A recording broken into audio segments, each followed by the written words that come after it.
this Jack Ryan adaptation provided us with a very different experience of Fulk. Ben, after effectively portraying Tom Clancy's fictitious CIA analyst in The Hunt for Red October, Patriot Games, and Clear and Present Danger, respectively, the Jack Ryan franchise had huge shoes to fill. However, Ben Affleck rebooted the film The Sum of All Fears in 2002, centering on a younger version of Ryan urgently trying to prevent a nuclear bomb from detonating on American soil. Director Phil Alden Robinson guides this entertaining adult-oriented thriller with confidence, letting actors like Morgan Freeman, James Cromwell and Liev Schreiber do a lot of the heavy lifting. The filmmaker also makes sure to stage the set pieces with the appropriate amount of tension and clarity, keeping the stakes high throughout. However, it's a Fulk who brings everything together with his earnest portrayal of an everyman hero in way over his head that allows the film to stand tall next to its 90 seconds counterparts in both quality and box office receipts. So where's our sequel? After Clear and Present Danger's success, it was assumed that star Harrison Ford would return for the next installment. However, for the next several years the actor and director Philip Noyce struggled to come up with a script that everyone could agree on. Eventually, Ford lost interest and Paramount Studios, which owned the franchise, decided to start fresh, and thus The Sum of All Fears was born, with newly anointed leading man Ben Affleck starring as a young Jack Ryan getting his start at the CIA, with the hopes being that this would be another franchise starter for all involved.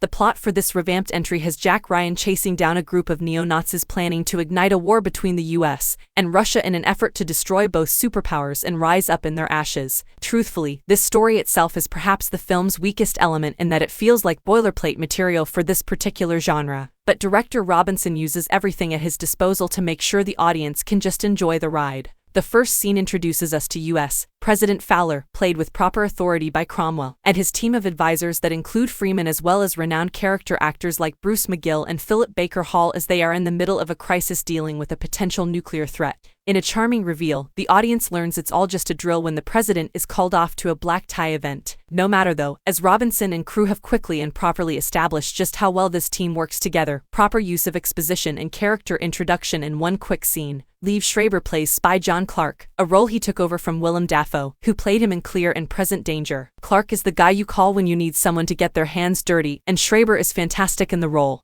His menacing presence is backed up by a quiet but confident charisma, and because Ryan is doing everything he can to avoid any type of violence while following information with the spy, Schreiber gets to show off his action chops a little. The actor is a fantastic match for the role, and it's a bad we never got to see him reprise it. Of course, the performance of its star, Ben Affleck, is the real reason why this film remains as enjoyable 2 decades later. Affleck was still riding high after the success of his Oscar-winning picture Good Will Hunting and had already starred in blockbusters such as Armageddon, Shakespeare in Love, and Pearl Harbor. However, all of previous films were ensemble pieces, and this was the actor's first time carrying the weight on his own in a major Hollywood blockbuster. The actor isn't quite as confident in the leading man role as he would later become.